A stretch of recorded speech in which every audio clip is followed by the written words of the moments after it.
അത്ര സുന്ദരനല്ല കേട്ടോ. ഞാനും സുന്ദരനൊന്നുമല്ല. പക്ഷെ എനിക്കത് കുഴപ്പമില്ല. നാരായണ വീട്ടിൽ ആരൊക്കെ ഉണ്ട്?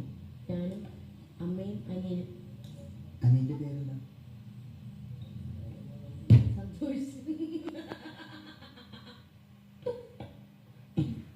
1 2 3 4 ഇവിടെ നിന്ന് നമുക്ക് ഇറങ്ങിയിട്ട് ആദ്യം നമുക്ക് എങ്ങോട്ടാ പോകേണ്ട കാര്യമാണ്?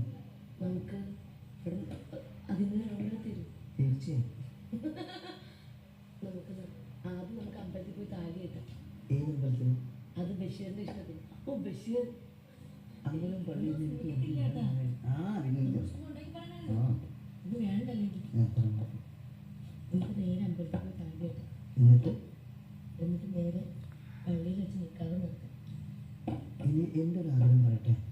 ബഷീർ എനിക്ക് നാരായണനെ കൊണ്ട് ആരുമില്ലാത്ത മഞ്ഞ് വീഴുന്നൊരു മലയോര പ്രദേശത്ത് പോയി ജീവിക്കണം. അവിടെ എങ്ങനെയാ ജീവിക്കുന്നത്? നമുക്ക് എന്തെങ്കിലും കൃഷിയായിട്ടെടുത്ത് ജീവിക്കാം. ഭക്ഷണത്തിന് വേണ്ടി